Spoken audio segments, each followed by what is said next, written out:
समर्पण में है। और हम सोचते हैं कि कितना भी कचरा फैला लें, बस पूजा कर लेंगे तो बात बन जाएगी। नहीं होता ऐसा। और समस्या ये है कि जैसे अब पंचायतों में नगर परिषद या अन्य सरकारी योजनाओं के तहत आपको कूड़ादान मिलता है, एक गीला कचरा के लिए, एक सूखा कचरा के लिए।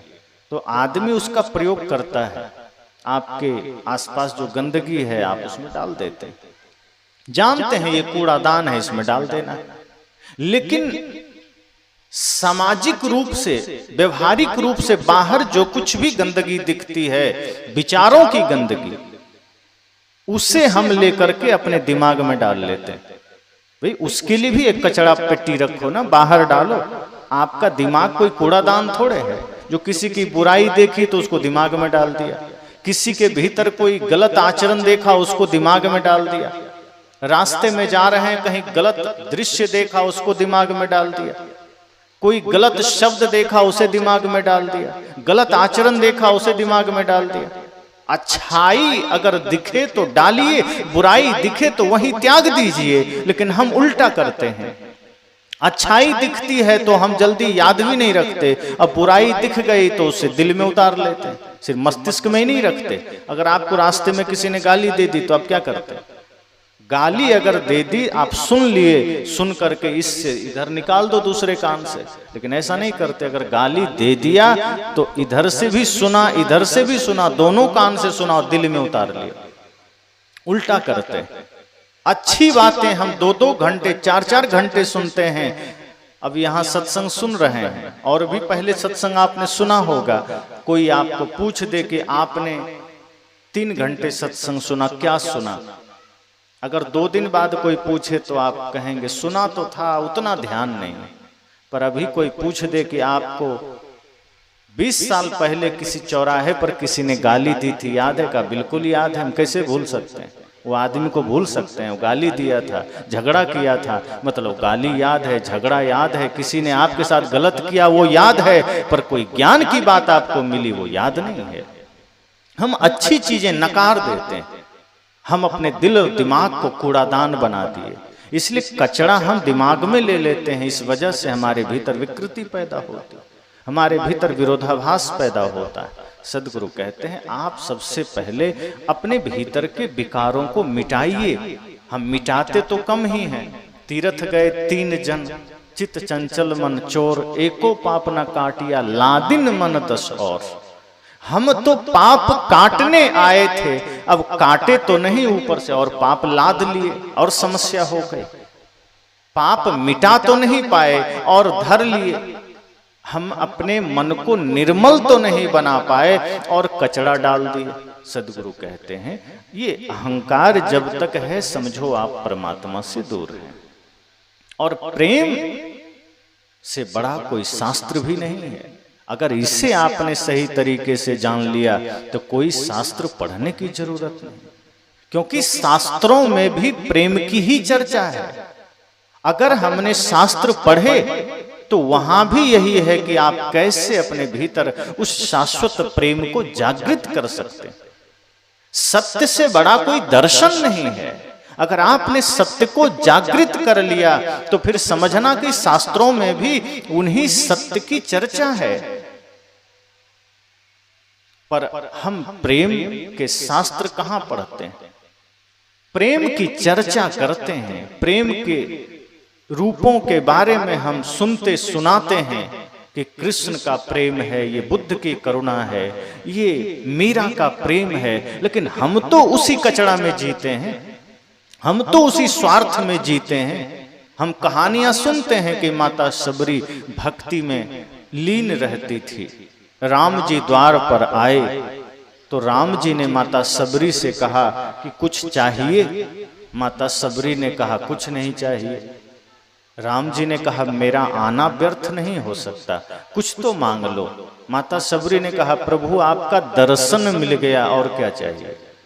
राम जी ने कहा फिर भी कुछ तो मांग लो, मैं आ गया हूं, कुछ तो मांग लो। कभी कभी मैं इस पर सोचता हूं, वो तो माता सबरी थी, नकार दिया। आज अगर कहीं राम जी आ जाएं और किसी को इतना खुल्लम खुल्ला कहते हैं कि कुछ मांग लो, वो आदमी कहेगा रुकिए आधा घंटा, लिस्ट तो बनाने दीजिए। इतना सरल मौका मिला है, लिस्ट बना लें, कहाँ फ्लैट चाहिए, कितना सोना चाहिए, कितना मकान चाहिए, कितनी जमीन चाहिए, कितनी गाड़ियां चाहिए, आप लिस्ट बनाने में जुट जाएंगे। लेकिन सच तो यह है कि राम पहुंचते भी वही हैं जिसमें कोई कामना नहीं, जिसमें कोई स्वार्थ नहीं है।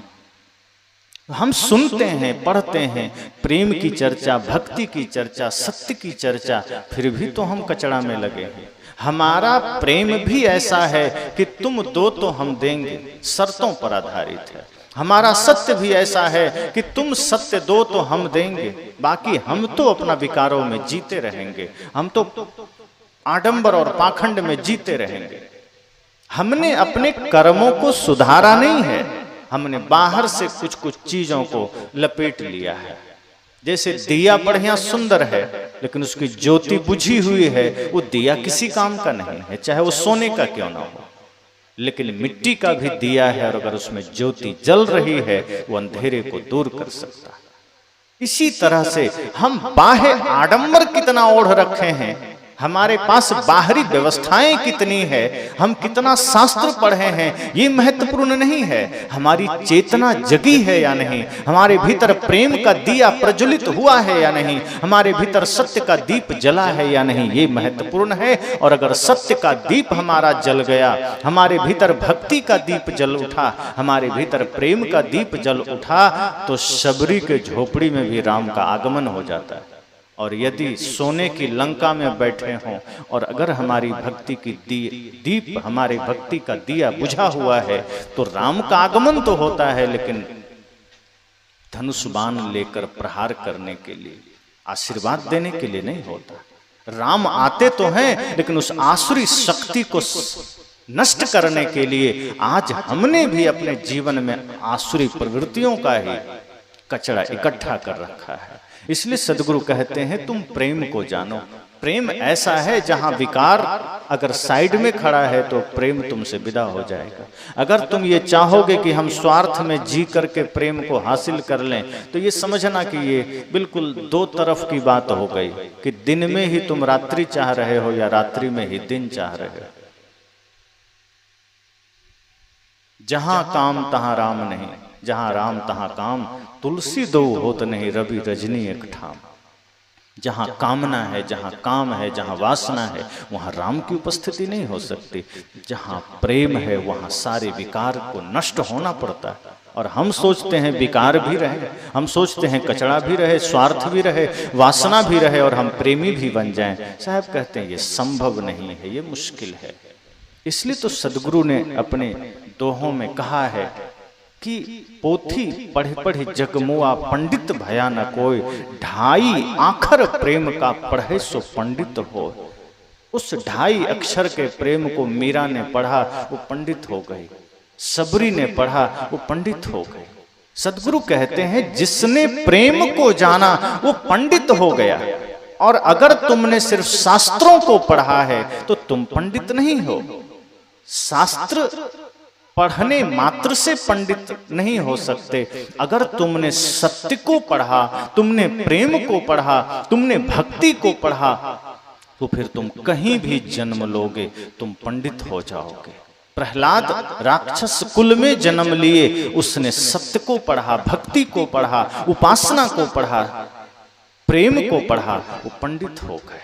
सदगुरु कहते हैं इसलिए ये जीवन आपको मिला है, समझना ये मिला ही प्रेम के लिए है, ये मिला ही सत्य के लिए है, ये मिला ही भक्ति के लिए है। लेकिन आप गंवा कहां रहे? जिस हेतु के लिए मिला है उसे छोड़कर बाकी सब कर रहे हैं। संसार का सारा काम कर रहे हैं, संसार की सारी प्रवृत्तियों को आप मन में इकट्ठा कर रहे हैं, लेकिन जिस हेतु से मानव शरीर मिला सिर्फ वही काम नहीं कर रहे हैं। वो भक्ति का मार्ग, वो प्रेम का मार्ग, वो सत्य का मार्ग। और इसका परिणाम क्या होता है? साहब ने कहा है कि भजन बिना नर बावरे तूने हीरा जन्म गंवाया, कि तुमने जन्म को गंवा दिया। कल भी मैंने इस विषय पर बोला था कि जब हम अपने जीवन में जीवन को ही नहीं समझ पाते, जब हम अपने जीवन में अपने जीवन के उद्देश्यों को ही नहीं समझ पाते, तो समस्या क्या होती है, हम अपने जीवन को गंवा देते हैं। एक संत ने कहा है,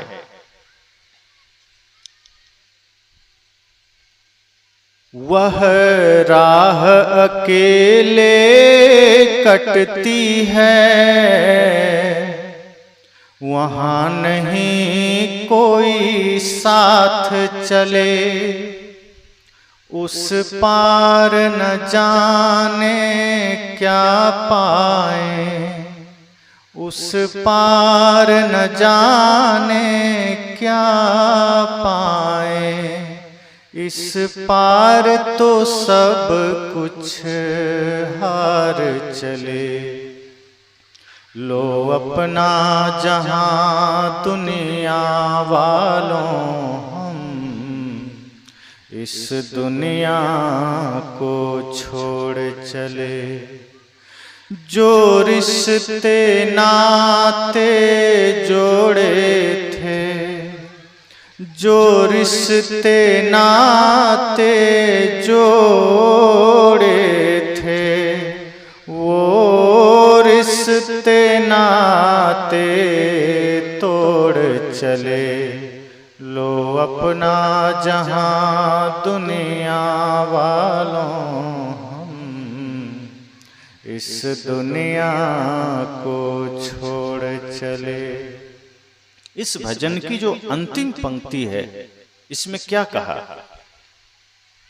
कि वह जो रास्ता है वो अकेले कटता है। अब सोचिए, घर में सब लोग हैं, धन धान्य से संपन्न हैं, आप बेटे हैं, भाई हैं, पत्नी हैं, सब हैं, लेकिन जब मृत्यु सामने खड़ी हो जाए तो धन जिसके साथ आप पूरा समय दिए वो भी कहता है क्षमा करना, अब तो हम तिजोरी और बैंक से बाहर आ ही नहीं सकते, तुम अकेले जाओ। फिर आप सोचते हैं ये परिवार, ये बेटे, ये रिश्ते नाते शायद साथ दे जाएं। आप उनके पास मानो आप निवेदन करते हैं कि तुम तो साथ दोगे, आपका परिवार कहता है हाँ दे सकते हैं।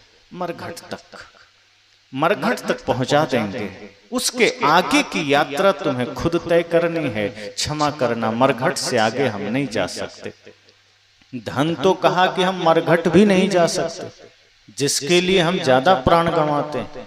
धन ने क्या कहा, मरघट तक भी नहीं जा सकते, और परिवार ने कहा मरघट तक ही जा सकते हैं। अब आदमी सोचता है, ये आत्मा सोचती है कि मेरा तो सब कुछ जोड़ना करना व्यर्थ हो गया। जिस हेतु से मैंने संपूर्ण जीवन लगा दिया संसार में, वो तो सब व्यर्थ हो गया। जो जो था सब एक एक करके पीछे हट गया। अब किसकी शरण में जाएं? तो धर्म कहता है कि मेरी शरण में आ जा, क्योंकि मैं कभी साथ नहीं छोड़ता। जैसे ये आत्मा अजर अमर है, धर्म कहता है बस मैं तुम्हारा ही स्वरूप हूं। तुमने ही मुझे विस्मृत कर रखा है, तुमने ही मुझे छोड़ रखा है।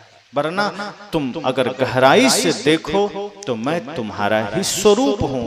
तुमने माया के वश हो करके संसार को अपना स्वरूप बना लिया, धन को अपना स्वरूप बना लिया, और परिणाम ये हुआ कि ये मायावी जगत तुम्हें अंतिम तक साथ नहीं देते, थोड़ी दूर तक साथ देकर अकेला छोड़ देते हैं। पर मैं धर्म हूं, अगर तू मेरी शरण आ जा तो मैं तुम्हें जन्म जन्मांतर तक कभी नहीं छोड़ने वाला। और फिर जहां भी मेरी उपस्थिति रहेगी, ध्यान देना, मृत्यु तुम्हें छू भी नहीं सकती। और ये सत्य है, मृत्यु सिर्फ आपके शरीर को छूती है, आपके कर्म को, आपको वो स्पर्श भी नहीं कर सकती, चाहे आपने कोई भी कर्म किया है। और इस धरती पर अगर कोई आज जिंदा है तो कर्म के वजह से है, अपने व्यक्तित्व के वजह से है, अपने आदर्शों के वजह से है। इसलिए इस भजन में बात आई कि वो रास्ता अकेले ही कटता है, कोई साथ नहीं देता। अब समस्या यह है कि इस जीवन में हमने तो जैसे तैसे गंवा दिया जीवन को। माया में, चाहे प्रपंचों में, चाहे दुनियादारी में। अब जाना है तो उस पार न जाने क्या पाएं। अब पता तो नहीं है कि मरने के बाद हम कहाँ जाएंगे, क्या पाएंगे, क्या बनेंगे, पता नहीं है। तो उसकी क्या चिंता करना जब इस पार ही सब कुछ हार चले। अब उसका तो पता नहीं कि आगे क्या पाएंगे। सच्चाई तो यह है कि इस जीवन में जब हम जाग सकते थे, इस जीवन में जब हम प्रेम के मार्ग पर चल सकते थे, इस जीवन में जब हम भक्ति के मार्ग पर चल सकते थे, तो हमने सब कुछ गंवा दिया, हार कर जा रहे हैं। भक्ति का धन नहीं कमाया, प्रेम का धन नहीं कमाया, सत्य का धन नहीं कमाया। कमाया तो सिर्फ कचरा, कमाया तो सिर्फ प्रपंच, कमाया तो सिर्फ छूटने वाली चीजें जो छूट ही जाएगी, और उसे ही बटोर कर हम सोचे हम सफल हो गए। भौतिक चीजों को इकट्ठा कर लेने से कोई सफल नहीं होता। समझना वो धरती पर सबसे ज्यादा असफल आदमी। संतों की दृष्टि में सफल वो है, दौलतमंद वो है जिसने प्रेम का धन कमाया। एक व्यक्ति एक रुपए का बंडल लेकर एक गुरु के पास गया। बड़ा सा झोला था और उसमें रुपए का बंडल भर रखा था। वो गुरु जी के पास गया, चरणों में रख दिया। गुरु जी से कहा, गुरु जी मैं बड़ा गरीब आदमी, ये थोड़ा भेंट स्वीकार कर लीजिए। बगल में शिष्य खड़ा था, वो सोचता है कि गरीब आदमी तो 5-10 रुपए चढ़ाएगा, ये तो लगता है करोड़ों लेकर आया है। कहता है मैं गरीब आदमी। वो बार बार कह रहा है, गुरु जी कृपा करना, मैं बड़ा गरीब आदमी हूँ, ये थोड़े से मैंने कुछ अर्जन किए हुए पैसे लेकर आए हैं। शिष्य समझ रहा है कि बड़ा सा थैला है, नोटों की गड्डियां हैं, करोड़ों अरबों रुपए होंगे, ये आदमी बार बार गरीब क्यों कह रहा है। अब वो रख के निकल गया।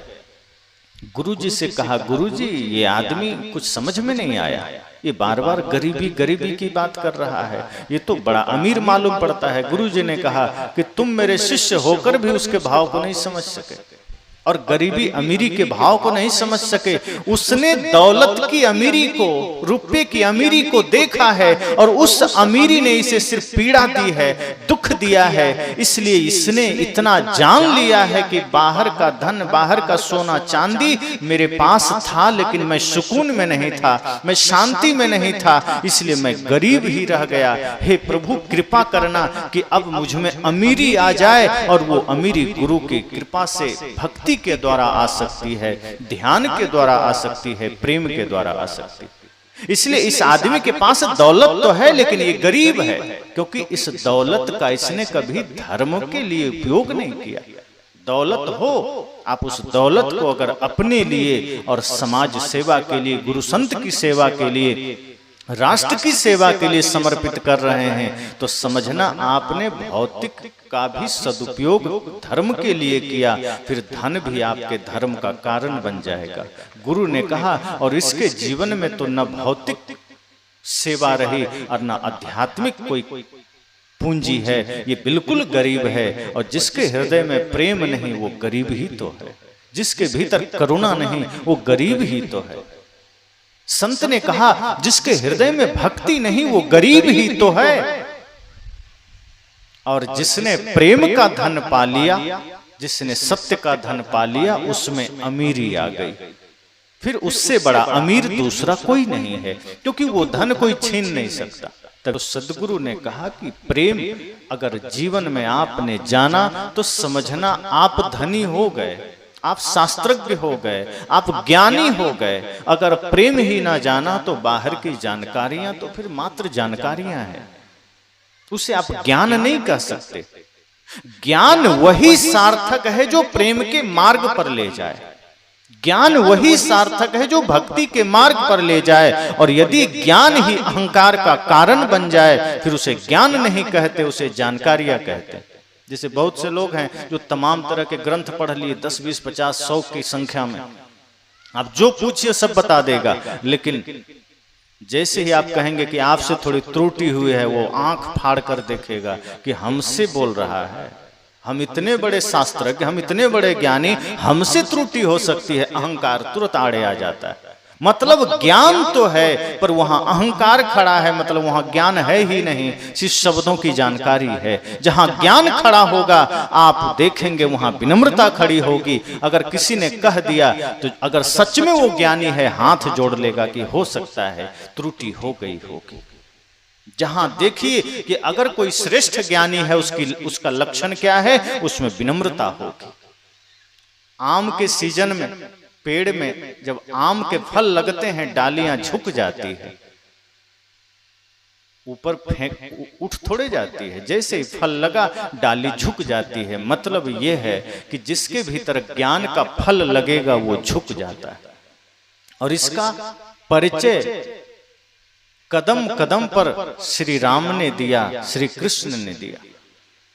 जब वन में श्री राम चल रहे होते हैं, कोई भी ऋषि मिल जाएं साष्टांग दंडवत करते हैं, चरण छूते हैं, विनम्र भाव बैठ करके ज्ञान अर्जन करते हैं। विनम्रता है।